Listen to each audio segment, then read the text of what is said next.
आता स्ट्रक्चरमध्ये काय काय इन्क्लूड असतं? फाउंडेशन म्हणजे काय? Bunch of footing non as foundation. आता त्या फुटिंगवरती काय रेस्ट असतं? कॉलम. ओके. कॉलमवरती काय रेस्ट असतं? बीमवरती स्लॅब, जे आपण याआधी लोड ट्रान्सफर मेकॅनिझममध्ये बघितलेले आहेत. हे लिंटल जे आहेत, लिंटल का प्रोव्हाइड करतात? तर स्टॅबिलिटी येण्यासाठी. हे 7 फुटाला पूर्ण थ्रूआउट लिंटल प्रोव्हाइड करायचे असतात, पण बऱ्याचशा ठिकाणी फक्त काय करतात? ओपनिंगच्या वरतीच लिंटल प्रोव्हाइड करतात. तर असं नसतं, हे लिंटलचा गोता हा कॉलममध्ये केलेला पाहिजे. त्यानंतर छज्जा जो आहे तो 2 फुटापर्यंत आपण बाहेर काढू शकतो आणि 2 फुटापेक्षा जास्त बाहेर नाही काढायचा छज्जा. प्रॉब्लेम काय होतो? तर 2 फुटापेक्षा काही जण असे 3 फूट वगैरे बाहेर काढतात. तर ते कॅन्टिलिव्हर ॲक्शन होते त्यात आणि सेल्फ वेटलाच तो थोडा काय होतो?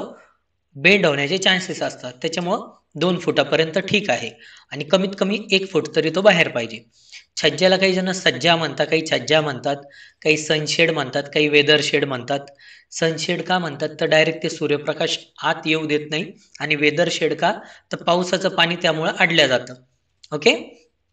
आता याच्यातलाच एक प्रकार आहे पोर्च. पोर्च हा 8 फुटापर्यंत लांब असतो आणि दुसरा आहे पोर्टिको. पोर्टिको काय? 8 फुटापेक्षा जास्त बाहेर असतो आणि पोर्चला कॉलम असतील किंवा नसतील. ओके. पण पोर्टिको काय असेल? 8 फुटापेक्षा मोठा आणि त्याला कॉलम हे द्यावेच लागतात. त्यानंतर आहे लॉफ्ट. लॉफ्टला माळा किंवा पोटमाळा असे म्हणतात. जनरली हा किचनमध्ये प्रोव्हाइड केला जातो लॉफ्ट. त्यानंतर मेझनाईन फ्लोअर. मेझनाईन फ्लोअर म्हणजे आपण याला पोटमजला म्हणतो. हे जे कमर्शियल शॉप्स जे असतात त्यात जनरली हा पॅटर्न आपल्याला बघायला भेटतो मेझनाईन फ्लोअरचा. शक्यतो 16 फूट, ह्या बाईकडे डायग्राम आहे, 16 फूट काय तुमची ही हाईट आणि मध्ये 8 फुटाला काय टाकलेलं आहे? मेझनाईन फ्लोअर. आणि UDCPRM मध्ये एक प्रोव्हिजन दिलेली आहे, टोटल तुमचा जो एरिया असेल फ्लोअरचा त्याच्या 50% पर्यंतच तुम्ही काय करू शकता? मेझनाईन प्रोव्हाइड करू शकता. Okay. For example 10 foot by 20 फुटाचा समजा तुमचा गाळा आहे, म्हणजे किती झालं? खाली 200 स्क्वेअर फूट. ओके. हा तुमचा कार्पेट झाला. तर हा जो मेझानाईन असणार आहे हा त्याच्या हाफच प्रोव्हाइड करू शकता तुम्ही, म्हणजे किती? 100 स्क्वेअर फूट. म्हणजे खालचं 200 आणि वर 100, असं टोटल 300 स्क्वेअर फूट तुम्हाला एरिया यूज करता येईल. ठीक आहे. इथं पोर्टिकोची माहिती दिलेली आहे, protection from sun, wind, rain. Okay. Mezzanine floor इथं काय म्हटलेलं आहे? ब्रॅकेटमध्ये 2.2 मीटर, म्हणजे हे अप्रॉक्सिमेटली 7 फुटाच्या आसपास येतं. आणि हे जे आहे in between ground and first floor. Okay. म्हणून याला पोट मजला म्हटलेलं आहे. आणि हा जो लॉफ्ट आहे याला पोट माळा म्हटलंय. आणि बँड बीम म्हणजे काय? ही पाटली 4 इंच भिंती जी असते तिला प्रोव्हाइड करता ही पाटली. तर ही जनरली 1 मीटर किंवा 3.25 फूट ते 4 फूट हाईटला प्रोव्हाइड करतात. 1 मीटर म्हणजे अप्रॉक्सिमेटली 3.25 फूट आणि 1.2 मीटर म्हणजेच अप्रॉक्सिमेटली 4 फूट. तर काय होतं? हा बँड बीम प्रोव्हाइड केल्यामुळं ती जी 4 इंच भिंत असते तिला काय येते? स्ट्रेंथ येते.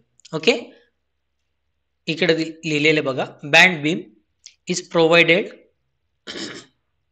From 4 metre height from floor. Okay. इथं फॉर फ्लोअर 4 मीटर हाईट पाहिजे. हा, आता काही MCQ बघूया.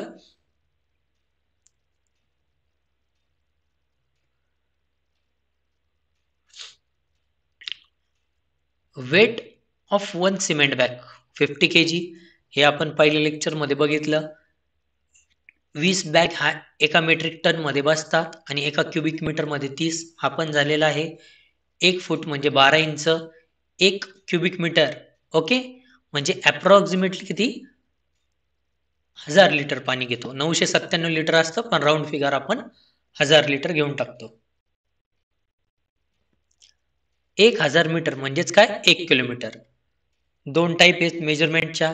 हा MCQ याआधी झालेला आहे. एक आहे मेट्रिक आणि दुसरे आहे ब्रिटिश. RCC ड्रॉइंग जे असतात ते कोण बनवतं? तर RCC कन्सल्टंट. RCC कन्सल्टंट म्हणजे कोण? की ज्याची ME किंवा MTech हे स्ट्रक्चर मध्ये झालेलं आहे किंवा स्ट्रक्चरल इंजिनिअरिंग त्याचं कम्प्लीट आहे, तो झाला RCC consultant. Top level of window is called as काय lintel level. मागच्या डायग्राम मध्ये इथं दाखवलेलं होतं. आणि बॉटमला काय म्हणतो आपण sill level. Okay. There are two types of building, एक फ्रेम आणि लोड बेरिंग. तसं 3 पाहिजे. तिसरं काय असतं कॉम्पोजिट पण करता लोक. ठीक आहे. आणि फ्रेम स्ट्रक्चर ऑब्विसली काय आहे सेफ आहे लोड बेरिंग पेक्षा. कारण काय ते अर्थक्वेक जे आहे त्याला काय करतं रेजिस्ट करतं. अर्थक्वेक आल्या हे जे आरसीसी बिल्डिंग असेल त्या पडत नाही. ठीक आहे. तर लोड बेरिंग पडू शकता. रिस्की असतात त्या. सेक्शन बल्की असतात त्याचे वॉलचे. आता the incline portion of staircase is called as काय वेस्ट स्लॅब. जो सांगितलं रायझर आणि ट्रेड खाली जो स्लॅब असतो त्याला वेस्ट स्लॅब म्हणतात. Lower surface of staircase is non as soffit. NGL म्हणजे नॅचरल ग्राउंड लेवल, OGL म्हणजे ओरिजिनल ग्राउंड लेवल. जो हॉरिझॉन्टल पोर्शन असतो स्टेपचा की ज्याच्यावर आपण पाय ठेवतो त्याला ट्रेड म्हणतात. आणि जे 2 ट्रेड मधलं व्हर्टिकल डिस्टन्स जे असतं त्याला रायझर म्हणतात. ट्रेड हा कमीत कमी 230 mm तरी पाहिजे. म्हणजे अप्रॉक्सिमेटली 9 इंच पाहिजे. आपण 10 इंच प्रोव्हाइड करायचा. आणि रायझर हा 100 mm ते 190 mm ह्या रेंजमध्ये पाहिजे. 100 mm म्हणजे अप्रॉक्सिमेटली 4 इंच. तर जनरली आपण 150 mm प्रोव्हाइड करतो. म्हणजे अप्रॉक्सिमेटली 6 इंच हा रायझर प्रोव्हाइड करायचा. आणि त्याचा फायदा काय होतो एका फुटाला 2 रायझर बसतात.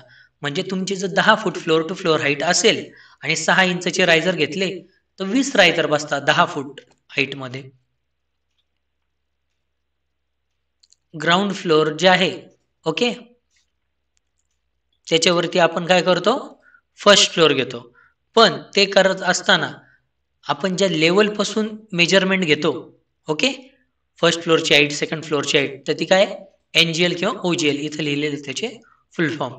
OHWT म्हणजे overhead water tank, overhead water tank. आणि UGWT अंडरग्राउंड वॉटर टँक. आणि फॉल्स सिलिंग जे आहे त्याला आणखीन एक नाव आहे सस्पेंडेड सिलिंग. काय सस्पेंडेड सिलिंग. आता याच्यात काय म्हटलं आहे load of a slab is supported by in frame structure. Okay. And where as इथं काय आहे load of slab is supported in frame structure bye slab which are supported by beam. मग ते supported by column footing. Simply काय हा MCQ जो आहे तो काय लोड ट्रान्सफर मेकॅनिझम रिलेटेडचा आहे. हा slab to beam, beam to column, pedestal, footing. ठीक आहे. आता जी बिल्डिंग आहे तिच्यात शाफ्ट किंवा डक्ट असतं ते कशासाठी व्हेंटिलेशनसाठी एक दिलेलं आहे, सनलाईट साठी दिलेलं आहे किंवा आपले जे प्लंबिंगचे पाईप असतील ते पास करण्यासाठी दिलेलं आहे. AAC ब्लॉकचा फुल फॉर्म झालेला आहे आपला autoclave aerated concrete block. OPC म्हणजे ordinary Portland cement, PPC pozzolana Portland cement. 9 square foot म्हणजेच काय एक वॉर. आणि तेच कन्व्हर्जन दिलंय. एक वॉर म्हणजे 9 स्क्वेअर फूट आहे. देअरफॉर फूट स्क्वेअरचं वॉरचं फूट स्क्वेअर मध्ये करायचं आहे तर त्याला 9 ने काय करा डिवाइड करा. ठीक आहे. 40 गुंठे कशात असता एका एकर मध्ये 1076 स्क्वेअर फूट म्हणजे काय 1 R. 7-12 उतारा तुम्ही बघितलं तर तुम्हाला AAR किंवा असं मराठीत R लिहिलेलं त्यामध्ये दिसेल.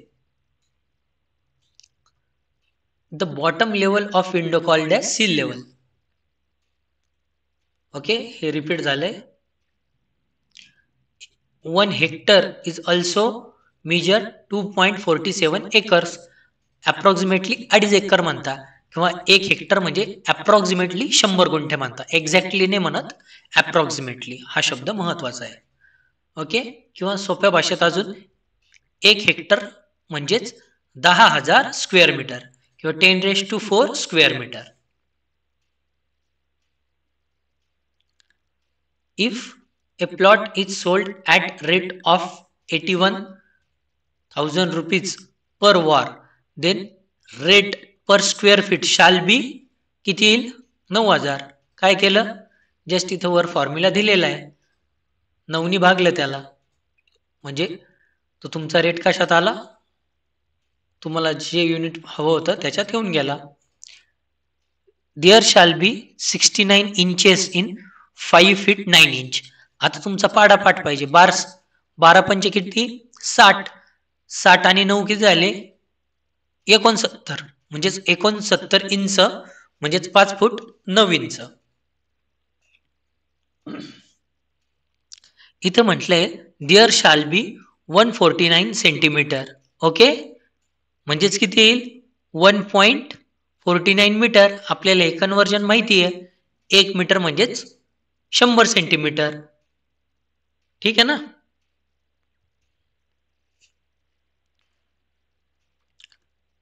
अ basement cannot be use for residential purpose, हे लक्षात ठेवा. Okay, in half brick wall म्हणजे 4 इंच जी भिंत असते तिच्यात बँड बीम, त्यालाच काय म्हणतात, पाटली म्हणतात साईटवर, ती दिली पाहिजे. ते सांगितले की ती 3.25 फूट ते 4 फुटाला ही प्रोव्हाइड केली पाहिजे, म्हणजे 1 ते 1.2 मीटर या रेंजमध्ये. बिल्डिंग प्लॅन कोण बनवतो, आर्किटेक्ट. आता आर्किटेक्ट म्हणजे काय, त्याचं बी आर्च किंवा एम आर्च हे पूर्ण पाहिजे, तो झाला architect. Construction cannot be started when we have the काय plan approved or sanction. Sorry, construction can be started when we have the plan approved or sanction. बरोबर आहे. तर तुमच्याकडे सँक्शन प्लॅनच नाहीये तर तुम्ही कसं कन्स्ट्रक्शन स्टार्ट करणार ना, ते इलिगल मध्ये जाईल.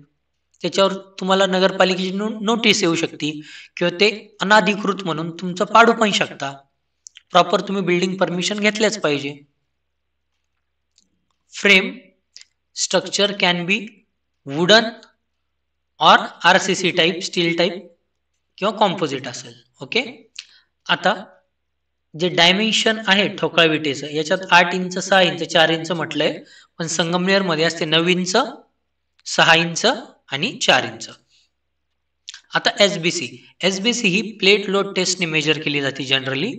एसबीसी ही लागते कोणाला, आरसीसी डिझायनरला. का, ते फाउंडेशन डिझाईन करण्यासाठी. आणि ती देतं कोण, तर जिओलॉजिस्ट देतो. ठीक आहे. तर ब्लॅक कॉटन सॉइल जी असते तिची एसबीसी जनरली 200 ते 250 आपण कन्सिडर करतो. मग तसं रॉक असेल, बाकी हार्ड सॉइल असेल, मुरुम असेल, सॉफ्ट सॉइल असेल, तर त्यांचे एसबीसी व्हॅरी होतील. आता इथे म्हटलंय फाउंडेशन.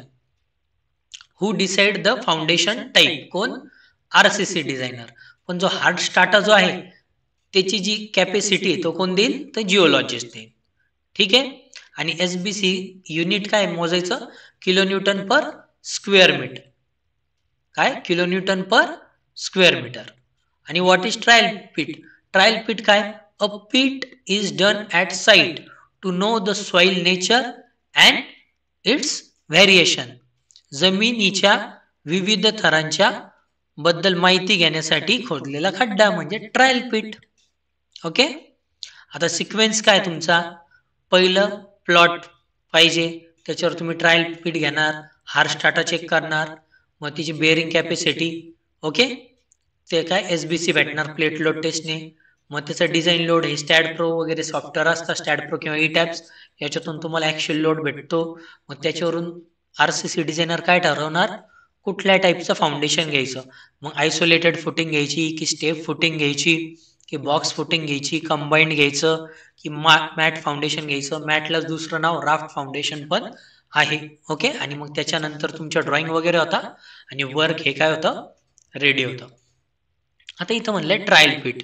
जो ट्रायल पीट म्हणजे खड्डा खणला होता त्याच्यात वेगवेगळं ब्लॅक कॉटन सॉइल आहे, की येलो अँड ब्राऊन सॉइल आहे, मिक्स सॉइल आहे, सॉफ्ट मुरुम, हार्ड मुरुम, soft rock, hard rock. Okay. ते इथं फाउंडेशनचे काय टाइप्स दिलेले आहेत.